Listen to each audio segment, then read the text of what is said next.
Hello, Pastor Deborah here, and welcome again to another wonderful part of this wonderful series, the King and Kingdom series we've been working on. For you need lots of learning about being a king and where you're from, the kingdom, and how to be a king, and what your mission is, and what you're to do, who you're to protect. So let's continue on with part number 7 of the King and Kingdom series. And its title is The Return of the King. And now comes the days of the kingdom. I had to learn words that I would speak to myself and to others when I was asked questions. And we're going to go through some of them. And we're going to go through some of my deep thoughts about who I was, what I was to do for the kingdom that I was a part of, and how it has transformed my life, my thoughts, my spirit, my soul, so that I could speak and things would be done. So let's first open up with prayer. Dear God of creation, the God of the kingdom of heaven, thank you for teaching us, helping us to come out of the darkness, out of our ignorance about you, about the kingdom, and about what we are to do here on the planet, how we're to speak to ourselves, and how we are to speak to others.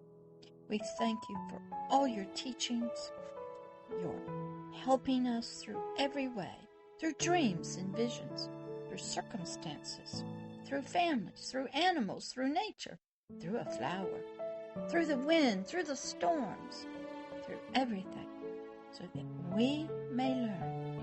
And thank you for even using fairy tales and movies, and ancient history of civilizations, where we are so ignorant and we needed so much help.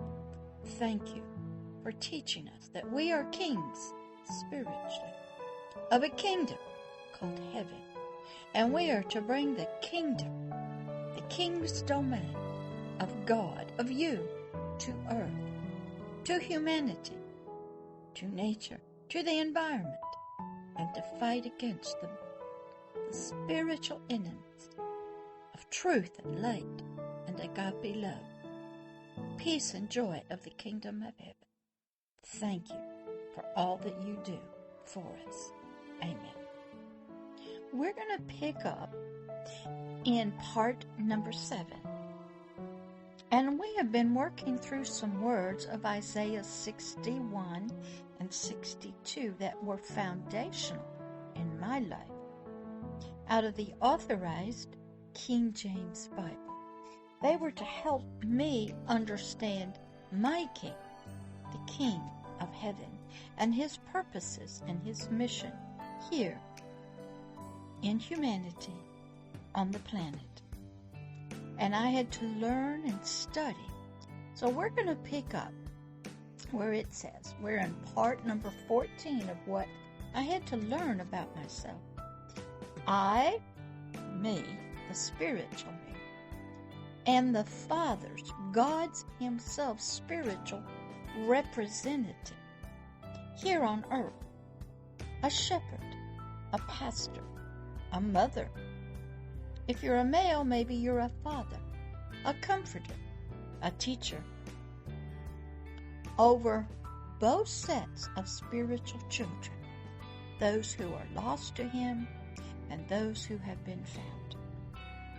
Number 15, I am to speak, proclaim, prophesy, teach his spiritual truths, his words, to all spiritual men, and to do his spiritual work in the realm of the spirit and in the natural, as you're hearing me now, of proclaiming spiritual freedom from spiritual slavery, darkness, to the bondage of the fear of death, to all spiritual captives in a spiritual kingdom of darkness, Satan's kingdom here on earth. Oh, he's in us, around us. He has a kingdom in the second heavens. I do battle to take those down. You'll learn about that in other videos.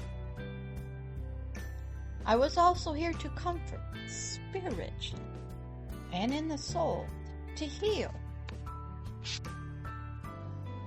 all those that mourn, that are crying, hurting, are in pain, have lost something, have been rejected, betrayed, died, taken away, live with multiple personalities, live in such anguish of spirit and soul. I was going to be reaching out to humanity. I was to give spiritually, freely, to all spiritual humanity, all spiritual beauty. That's the Lord's beauty, the King's beauty, as He considers beauty to be. For the ashes of their life, their burnt and destroyed lives, I was to give them glory, radiant glory, light, dignity, identity as a king, a royalty, a prince, a princess. I was to declare that over them. I was to give spiritually freely to all the oil of joy for a spiritual heart that is mourning, filled with sadness and pain and feeling a loss of something that it knew not what.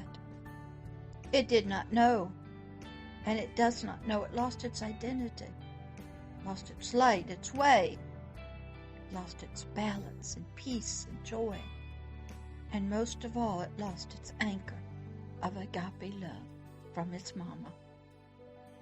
I was to freely, spiritually, give the spiritual garment of praise. That's new spiritual clothes, a white robe of righteousness for their spirit of heaviness, for their mourning and sadness, their pain, and the heavy load that they carried. I was to freely, spiritually, loose, set them free, release them, unbind them.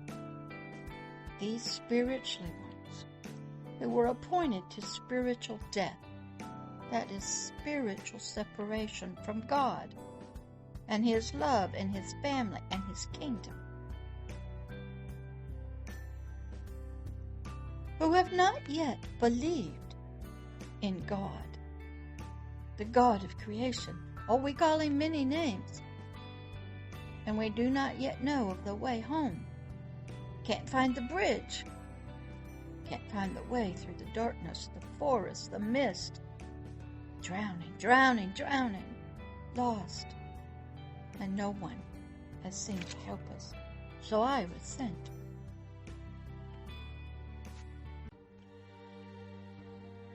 I was sent to tell them about there's a bridge.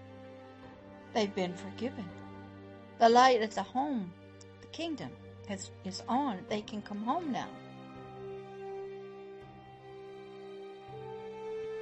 They needed to hear His voice, feel His touch of love, His presence. I learned how to pray and bring the presence of God, His glory, on anyone. And when I pray against the enemies of God, it's the fire from the kingdom of heaven that comes down. I was to be a spiritual judge and look at humanity and nature, animal situations, and bring freedom and dignity and righteousness back.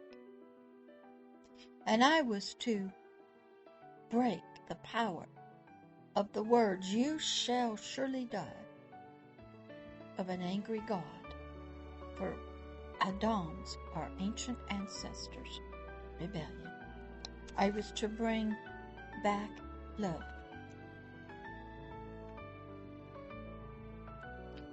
I was to spiritually devastate the spiritual kingdom of darkness, Satan's kingdom of ignorance, pain, torture, death, and horror, fight, fear of death, to all of humanity, to its cities, lands, its kingdoms, even in nature itself. I was to bring and devastate Satan's kingdom. I was to bring the slaves, the children, humanity, nature, animals, minerals, resources, those who were under Satan's power and grip and in great darkness. Even nature needed to see God's light and power on earth.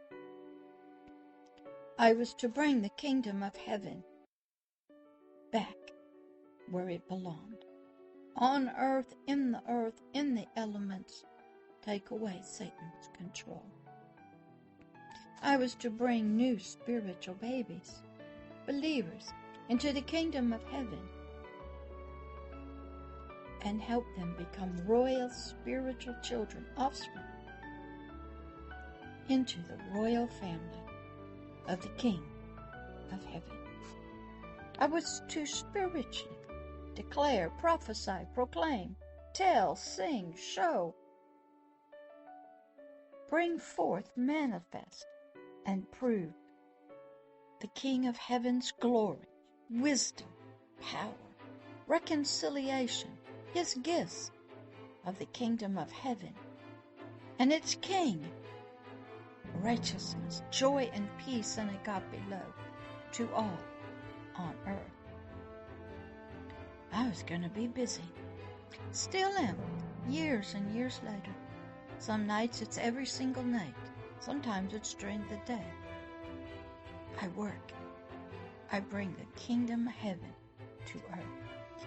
I was to spiritually bring the spiritual finger, the very hand and arm of God, his sword of God, his light, his power, his great spirit,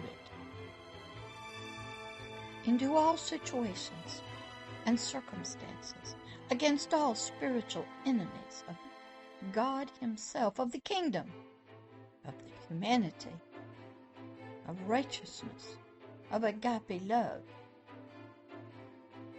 And I was to bring this finger and hand of peace and reach down into the darkness for him. For he was in me, spiritually. Where I went, he would go. When I reached out, his hand was in me. I was to show the spiritual way, the path, the road, the bridge back to the spiritual God, God of creation, their Father, their Creator, their King, the kingdom, the family, the land, and anchor them in agape love. And I want to end right here before we go much further. I have more to tell you what I was to do, but this is a lot to embrace, to listen to, and to understand. You come back to part number 8 of the King and Kingdom series. Now are the days of the return of the King. And now comes the days of the kingdom of heaven on earth. I'll see you. This is Pastor Deborah in the next video, number 8. Bye-bye.